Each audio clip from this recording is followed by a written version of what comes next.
Hey guys, it's Dani. Alrighty, for today's quick video, we are going to address an idea or question sometimes that I get very often in my comments, and this is, why do we need to go through all of this trouble to control what orchids do when we can just let nature take its course? I mean, what do these orchids do in nature? Well, there is a very simple answer to this question, and this is, what nature? This does not exist in nature. This is nothing close to natural. Therefore, what are you actually expecting it to do? Orchids, just like all other plants, look and behave the way they do because they evolved to completely adjust to their environment. Through millions of years, evolution got rid of the weaker ones or the non-adapted individuals and kept the most vigorous and most adapted individuals. Now, these adaptations, as extraordinary and beneficial as they are, they're not always to our liking. Let's take the most popular orchid on the market, the Phalaenopsis orchid. Many species of Phalaenopsis create very tiny flower spikes with tiny little flowers, and their display is nothing compared to the ones we see in store. The average person who's looking for a houseplant will have to choose between this thing that creates a few blooms and another plant, let's say an azalea, which creates an abundance of blooms. Most probably people will go for the azalea. On the large consumption market, this orchid does not stand a chance among the lilies, the tulips, the roses, even some foliage plants, because it's simply not showy enough. It doesn't produce enough for us to be happy. However, though,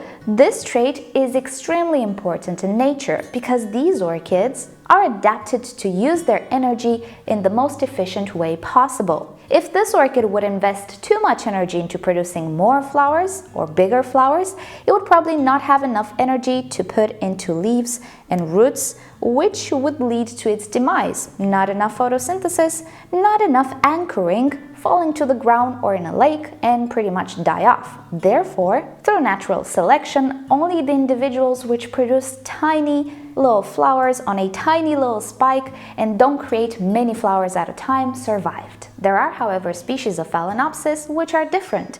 They produce multiple flowers, bigger flowers, and showier displays. Why can't all Phalaenopsis be the same?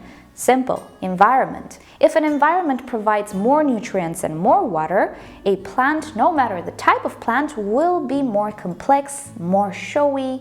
It will grow more structures. So depending on where an orchid comes from, it creates bigger structures or showier structures. So being that in nature we have a handful of orchids which produce a lot of flowers and a handful of orchids which don't produce a lot of flowers, but their flowers are fragrant and nice, what do you think people came up with? I'll tell you, cross-pollination. Meaning, somebody one day decided to see what happens if we combine the pollen from one type of Phalaenopsis with the stigma of another type of Phalaenopsis. And what resulted is the modern flower shop Phalaenopsis hybrid. These orchids have spectacularly big flowers. They create multiple flowers on a very long flower spike. Now, the process is a little bit more complicated than I made it sound, in the sense that this was not obtained simply by crossing two species together. Most probably, the species were crossed and then their hybrids were crossed, and their hybrids then crossed with other species and so on and so forth for 100 years or even more to obtain this. Her gene pool is amazingly complex, and she might have 10% of all of her grandparents displaying in her genes. And sometimes some traits don't even display. We call that a recessive gene. If we hybridize this orchid with a different orchid, those hidden genes might start to show. Genetics is actually a pretty complicated domain. Now, the effect of crossing and hybridization is that we can now enjoy big flowered Phalaenopsis, amazing displays, and easy to grow plants. Many of us have this type of orchid in our house, and many of us care for it without a problem. But here's the catch. Because we have such a diverse gene pool, the orchids we have today are not adapted to any type of nature, any type of forest, any type of tree. Well, you can say they're adapted to human care. If we put this orchid in the natural habitat of, let's say, the Phalaenopsis bellina or Violacea, it might actually die within a few years. Its resistance to the natural conditions decreased or became inexistent as well. This orchid produces so many blooms that it requires watering pretty frequent. What if in the natural habitat of the bellina it only rains once every 2 weeks? This orchid with its multitude of flowers will just be drained of energy, while the Bellina will survive. And that is just one of the examples. In our home growing conditions, we can encounter pests that these orchids might not encounter in their natural habitat. Each geographical location has its own bacterial, microbial, or pest environment. And many of the orchids that we can purchase today are so complex that they have no reason necessarily in what they do.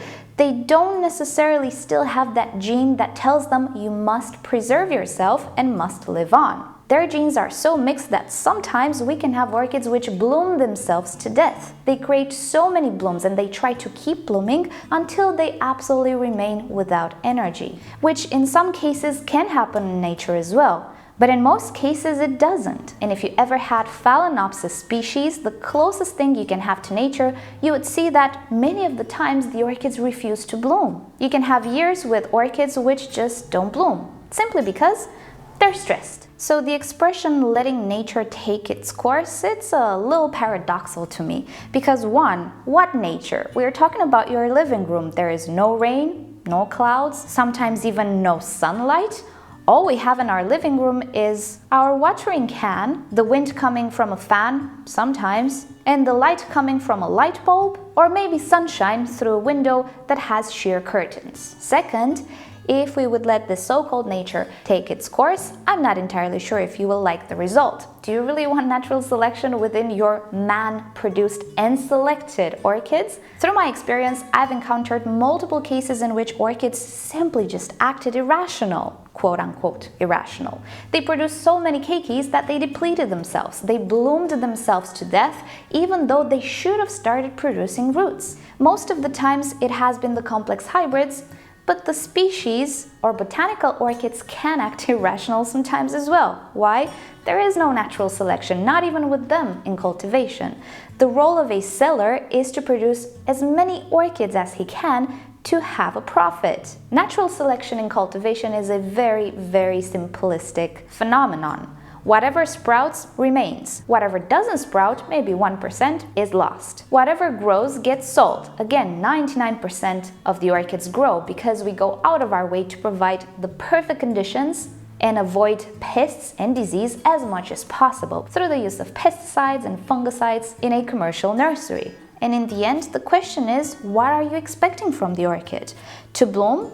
Well, I guess so. Most of us expect it to do well and bloom. And because the orchids we grow are man-made, they're manipulated by humans and lost their preservation instincts, well, we kind of need to follow the user's manual provided by the manufacturer. Because if we don't and play by nature's rules, we're probably not gonna get blooming orchids or live orchids. But alas, you can always try.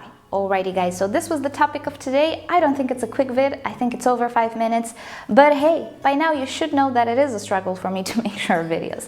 But anyway, I hope you've enjoyed this video and I hope you learned something new, and you know the drill. If you've enjoyed it, give it a thumbs up. If you hated it, give it a thumbs down. Subscribe to my channel for regular orchid videos and don't forget to turn on notifications so you never miss a video. And with that said, I'll see you all next time. Bye!